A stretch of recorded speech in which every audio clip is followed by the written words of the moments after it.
지금부터 FEDC 정규 세션을 시작하도록 하겠습니다. 오늘 토론의 주제는 기준금리 인상 찬반입니다. 학회원 모두 주제에 대하여 숙지해왔는지 확인하기 위해 콜드콜 진행하도록 하겠습니다. 먼저 강기현하고 기준금리 인상 논의의 배경과 찬반 논점에 대해 간략히 설명해 주십시오. 먼저 기준금리 동결 기조가 미국과의 금리 차이를 심화시켜 자본 유출의 우려가 높아졌고 물가 상승률이 여전히 높아 이를 억제하기 위해 기준금리 인상이 필요하다는 의견이 대두되고 있습니다. 그러나 늘어난 대출 규모와 상환 연체율이 금리 인상을 이유로 심각한 문제로 변할 수 있다는 점, 경기 둔화가 우려된다는 점을 들어 이에 반대하는 의견도 존재합니다. 네, 이상으로 콜드콜을 마치고 토론 진행하도록 하겠습니다. 먼저 찬성 측께서 준비하신 입론 2분간 진행해 주시기 바랍니다. 찬성 측 입론 시작하겠습니다. 한국 경제는 현재 위기입니다. 그 위기의 질적 수준은 익숙했던 과거의 경험과는 차원이 다른 수준으로 다가오고 있습니다. 이런 상황에서 기준금리는 위기에 대응하는 핵심적인 정책 수단이 되어야 합니다. 하지만 작년 7월 한미 간 기준금리가 역전되고 난 이후로 기준금리는 정책적 기대를 충족시키기는커녕 오히려 한국 경제에 큰 부담으로 작용하고 있습니다. 지금은 기준금리를 인상할 때입니다. 이에 대한 이유로 저희는 다음에 두 가지를 말하고자 합니다. 첫 번째는 환율 불안정성이 심각한 수준에 도달했다는 것입니다. 23년 2월 기준 환율 변동성은 31개의 선진국과 신흥국 중 1위를 차지하였고 한국은행은 무역수지와 국내의 금리차를 변동성의 주요 원인으로 지목하였습니다. 한국의 무역수지 적자가 고착화된 한국의 산업구조와 세계경제 사이클의 영향을 받아 근본적인 해결이 어렵다는 점을 고려한다면 환율 불안정성을 최소화하려면 국내의 금리차를 해결하는 방법이 최선이라는 사실은 자명합니다. 두 번째는 기준금리 인상을 얻게 될 정책 효과가 크다는 것입니다. 당장 기준금리를 인상함으로써 국내 자본 유출 압박을 줄이고 물가 상승률을 억제하며 외환시장과 금융시장의 팽배한 불안감을 걷어낼 수 있습니다. 이는 현재 각종 거시지표가 악화되고 있고 펀더멘탈부터 흔들린다고 평가받는 한국 경제가 반등하는데 큰 도움이 될 것입니다. 위기일수록 정석적인 방법으로 대응해야 합니다. 반대팀이 가장 우려하는 부분이 경기 침체와 가계부채의 위험성이라는 것을 잘 알고 있습니다. 그러나 저희는 기준금리 상승으로 위기 대응뿐만 아니라 금융불안에 대한 리스크 관리도 가능함을 그 둘이 결코 배치되지 않을 말하고 싶습니다. 앞으로 저희들은 실증적 근거들을 통해 이를 구체적으로 말씀드리도록 하겠습니다. 반대측 입론 시작하겠습니다. 미국은 2022년 3월을 시작으로 이번 달 4일까지 연속적으로 기준금리를 인상해왔습니다. 미국 기준금리를 따라가는 경향이 있는 우리나라 또한 22년 4월을 시작으로 올해 1월까지 총 7차례 금리를 인상했으며 21년 8월과 비교해 3%포인트나 오른 3.5% 수준에서 3달째 유지 중입니다. 저희는 다음과 같은 두 가지 논점을 골자로 하여 현재 우리나라의 기준금리 동결 기조를 깨고 또다시 기준금리를 인상해야 한다는 찬성 측 주장에 반대합니다. 첫째, 우리나라는 현재 물가 상승 둔화 추세에 들어섰습니다. 물가 안정을 위해 금리 인상이 필요하다고 주장하기에 앞서 우리는 정책 시차를 고려해야 합니다. 한국은행 계량 모형에 따르면 기준금리 조정의 물가 영향은 4에서 6분기 이후부터 본격화됩니다. 22년 4월 기준으로 이제 막 4분기가 지났습니다. 그리고 올해 4월 소비자 물가 상승률은 3.7%로 작년 2월 이후 1년 2개월 만에 3%대로 복귀했습니다. 물가 안정 효과는 이제 점차 확장될 것이며 따라서 당장의 물가 추이만 보고 금리 인상을 주장하는 것은 섣부른 판단입니다. 둘째, 지금 한국의 경기 침체 수준이 심각해지고 있습니다. 한국개발연구원에서 올해 한국 경제 성장률 전망치를 1.8%에서 1.5%까지 낮췄습니다. 이대로라면 코로나와 금융위기 등의 특수한 경우를 제외하고 가장 낮은 폭의 성장을 기록하게 됩니다. 여기서 금리를 인상하게 되면 투자 및 소비 심리는 더욱 위축될 것이고 경기 침체가 가속화될 것입니다. 지금은 물가 상승에 집착해야 할 때가 아니라 오히려 경기 침체를 해결하기 위해 적극적으로 대응해야 할 시기입니다. 저희 반대측은 앞으로의 토론에서 다양한 자료와 실증 분석을 통해 기준금리를 인상해선 안 된다는 주장의 근거를 뒷받침해 나가겠습니다. 수기 시간이 모두 종료되었습니다. 이제 반대측부터 입론 부관 및 찬성 측 입론에 대한 반박 3분간 진행해 주시면 되겠습니다. 주현우하고 네, 저희 입론의 첫 번째 주장에 대해서 보충 발언하겠습니다. 한국은행의 설립 목적이자 가장 큰 목표는 다름 아닌 물가 안정입니다. 그리고 한국은행은 이 물가 안정을 단기적인 목표가 아닌 중기적인 목표로 달성하려고 노력하고 있습니다. 물가 안정은 금리를 올린다고 바로 나타나는 것이 아닙니다. 그 이유는 물가 안정의 파급수차라는 것이 존재하기 때문입니다. 통상 물가는 금리가 변동되고 5에서 6분기 이후 그 영향을 받게 됩니다. 대한민국의 경우 코로나 이후 기준금리의 첫 인상이 2021년 8월에 일어났습니다. 즉 이제 막 4분기가 지난 시점입니다. 기준금리 인상으로 인한 물가 안정 효과는 이제부터 본격적으로 나타날 것이고 계속해서 그 효과가 더욱더 커져서 물가 안정은 더욱더 잘 이루어질 수 있을 것입니다. 그렇게 더 이상의 금리 인상은 현재로서 불필요하다고 생각합니다. 네, 한국의 경기 침체는 심각한 상황입니다. 월간 수출 현황은 7개월 연속 감소하였고 무역 수지는 14개월째 적자입니다. 찬성 측께선 입론에서 기준금리 상승을 통해 금융 불안에 대한 리스크가 관리 가능하다고 말씀하셨는데 이는 가계부채의 위험성을 고려하지 못한 지나치게 낙관적인 발언임을 지적합니다. 현재 대한민국의 GDP 대비 가계부채 비율은 156.8%로 매우 높은 수준이며 코로나19로 인해 취약계층의 생계비 마련 목적 대출이 증가하여 가계부채의 질적 악화가 가속화되고 있습니다. 이러한 상태에서 기준금리를 1%포인트 인상할 시 가구당 연간 이자 부담은 87만 6천 원이 추가되고 자영업자의 가구당 이자 부담은 160만 원이나 증가하게 됩니다. 현재는 상환 능력이 불확실한 계층의 대출이 많아진 시점입니다. 따라서 기준금리를 인상하는 방법으로는 리스크를 제대로 관리할 수 없음을 말씀드립니다. 이제 찬성 측 입론 보강 및 반대 측 입론에 대한 반박 5분간 진행하도록 하겠습니다. 네, 현재 한미 금리차가 역대 최대치인 1.75%포인트까지 확대되면서 외국인 자본 유출이 우려되고 있는 상황입니다. 한국경제연구원의 이론 연구에 따르면 한미 금리차가 0.25%포인트 확대될 때마다 외국인 자본은 무려 15조 원이나 감소하는 것으로 나타나고 있습니다. 채권 시장의 자금 유출을 방지하기 위해서라도 금리 인상이 필요한 시점입니다. 또한 가계부채 문제를 말씀해 주셨는데 이 가계부채 문제보다 더욱더 시급한 것이 물가 문제입니다.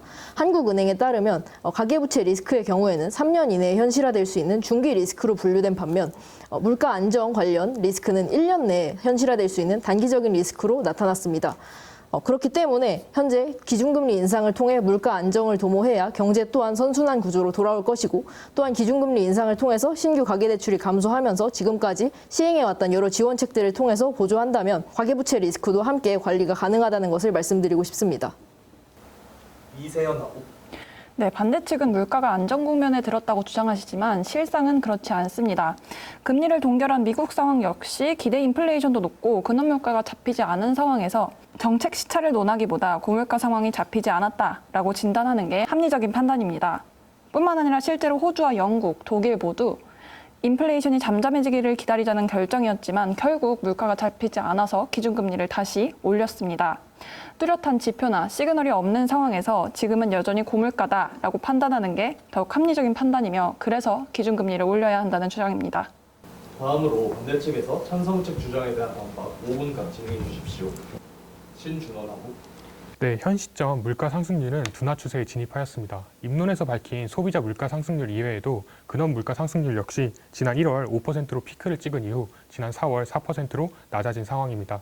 또한 소비자들의 물가에 대한 전망치를 알아볼 수 있는 기대 인플레이션율 역시 현재 하락하여 3%대에 진입한 상황입니다. 현재 한미 금리 역전으로 자본 유출 우려는 과도합니다. 하나금융경영연구소에 따르면 자본 유출은 미국의 금리 인하 우려 또는 미중 무역 분쟁이 더 큰 영향을 미치는 것으로 나타났습니다.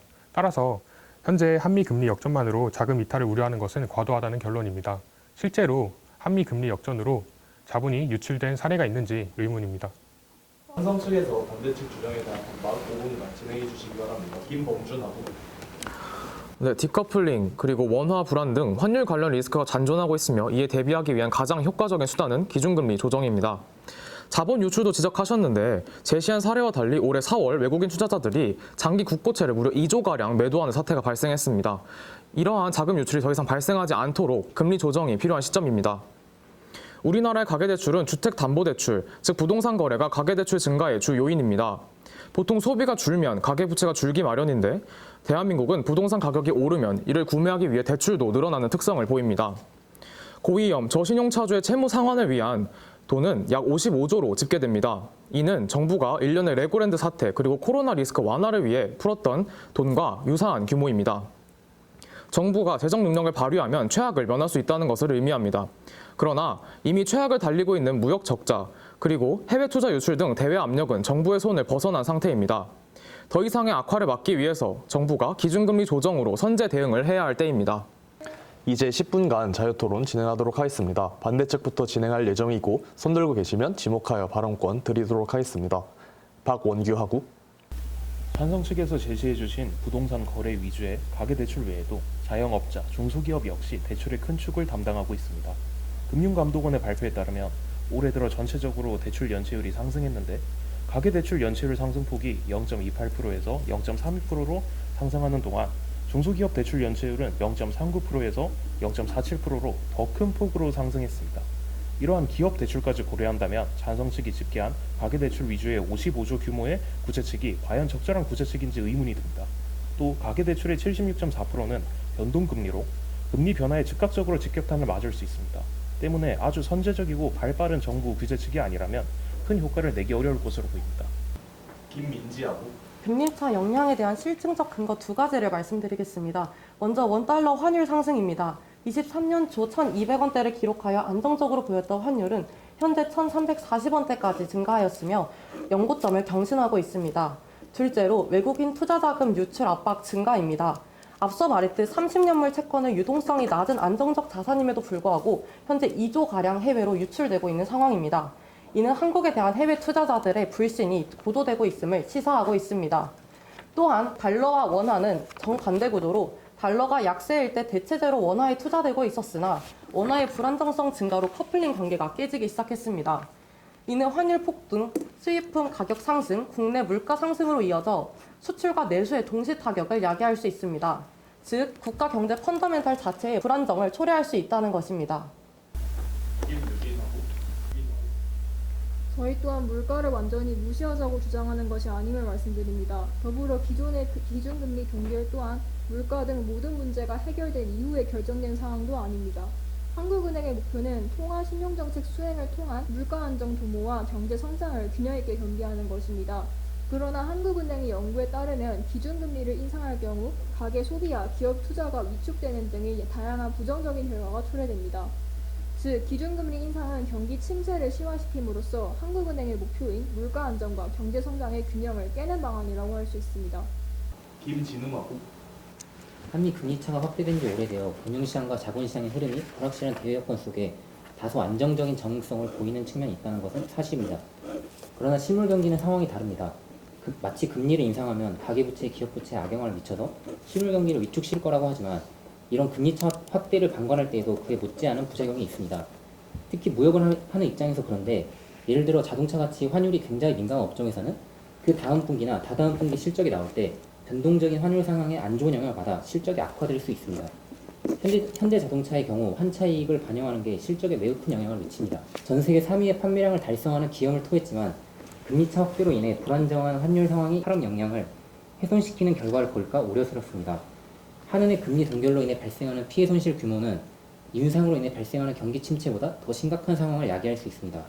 가장 직접적으로 타격을 받는 분야는 역시 환율이며 환율로 인해 수출입 실적에 영향을 받고 자금 조달도 불확실해진다면 오히려 기업의 매출, 수익, 성장률 모두에 악영향을 미치게 될 것은 자명한 사실로 보입니다. 환율이 계속 상승하면 문제인 것에는 저희 측도 동의하는 바입니다. 그러나 환율 폭등의 원인이 금리차에만 있는 것도 아니고 금리차가 실질적으로 미치는 영향 정도가 그렇게 크지 않다는 것을 말씀드리고 싶습니다. 오히려 무역 적자의 영향이 크다고 주장하고 싶은데요.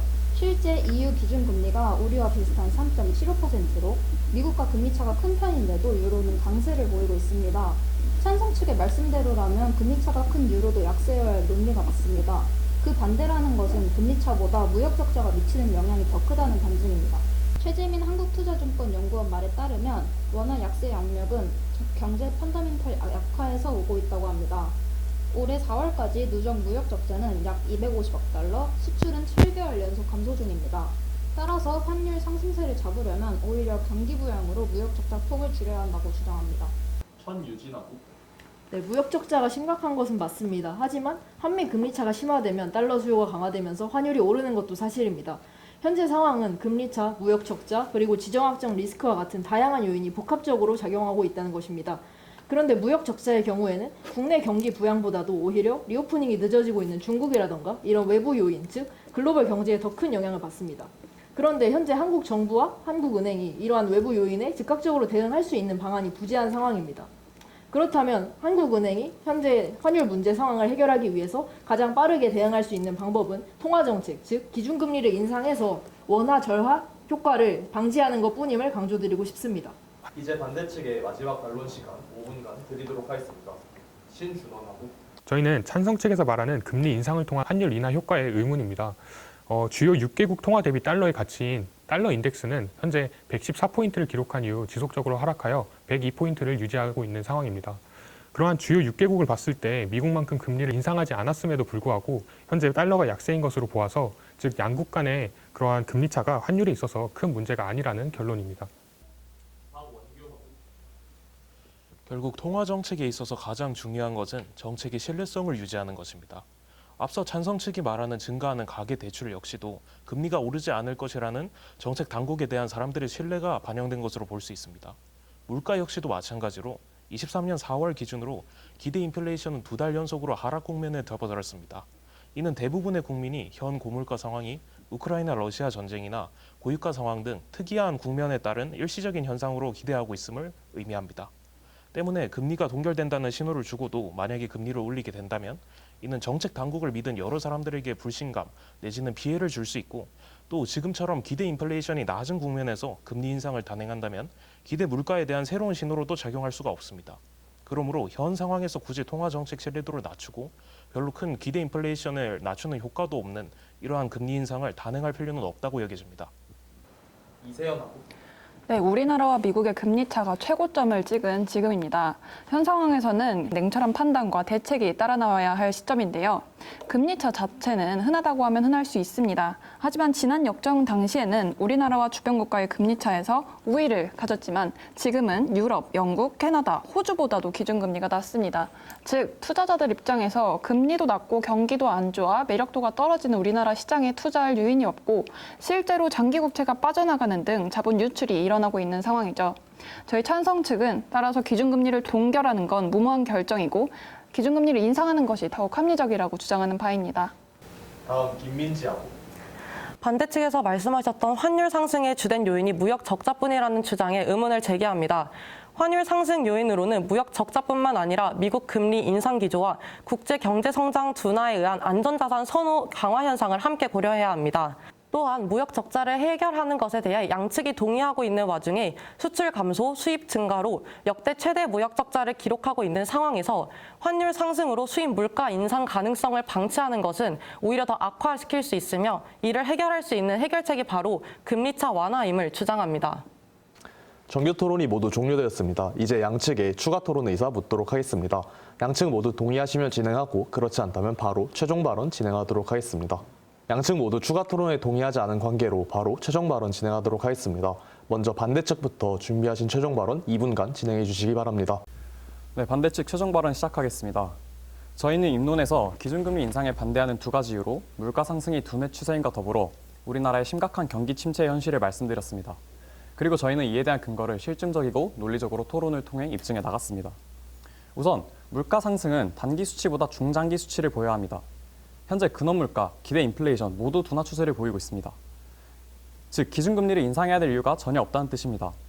무엇보다 저희가 정책 시차를 고려해야 된다는 중요한 주장을 하였는데 저희는 찬성 측으로부터 이에 대한 반박을 전혀 듣지 못했습니다. 또한 찬성 측에서는 금리 차이를 얘기하시면서 마치 금리 차가 커질 경우 우리나라에 너무나도 큰 위기를 가져오는 것처럼 말씀하십니다. 과연 실제 한미 금리에 적정한 금리 차가 존재할까요? 한미 금리 차에 적정한 금리 차는 없으며 현재도 우려하고 있는 자본 유출이 전혀 일어나지 않고 있습니다. 반대로 채권, 주식에 자본이 순유입되고 있는 사실은 찬성 측에서 오히려 외면하고 계십니다. 또한 무엇보다 국민의 생활과 가장 밀접하게 관련된 가계부채와 경기 침체 문제를 너무나 가볍게 보고 계십니다. 찬성 측은 고위험, 저신용 차주의 채무 상환을 위한 돈으로 약 55조 원을 집계하셨습니다. 이에 대해 저희는 가계대출, 중소기업 대출의 연체율의 상승을 제시하면서 이에 대한 수치에 반박을 제시하였으나 이 역시 답변들을 듣지 못했습니다. 통화정책에 있어서 가장 중요한 것은 정책의 신뢰성을 유지하는 것입니다. 저희가 현재 상황을 살펴보았을 때 모든 지표가 물가 상승의 둔화를 가리키고 있습니다. 현 상황에서 경기 침체와 더불어 물가 안정과 경제 성장의 균형을 깨는 기준금리 인상은 더없이 소탐대실에 불과할 것입니다. 이상으로 반대측 최종 발언 마치겠습니다. 찬성 측 최종 발언 시작하겠습니다. 막중한 가계부채, 늘어나는 연체율 등 대한민국의 경제가 날이 갈수록 심각해지고 있습니다. 기준금리의 영향이 큰데 반대 측에게 묻고 싶습니다. 대체 기준금리 동결이 국민에게, 국가에게, 정부에게 어떤 이득을 가져다 줍니까?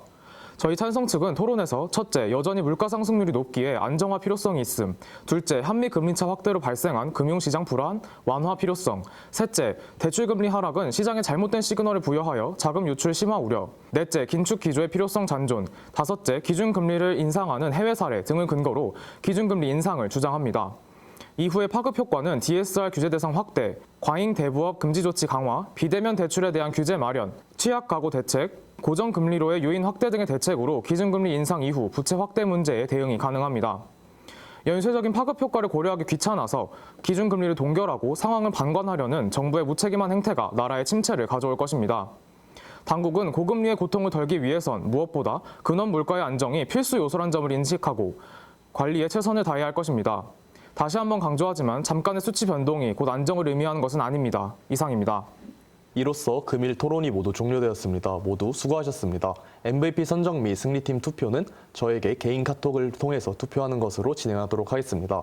이제 10분간 휴회 후 토론에 대한 Q&A 시간, 그리고 다음 토론을 위한 주제 발표와 뉴스 브리핑 바로 진행하도록 하겠습니다.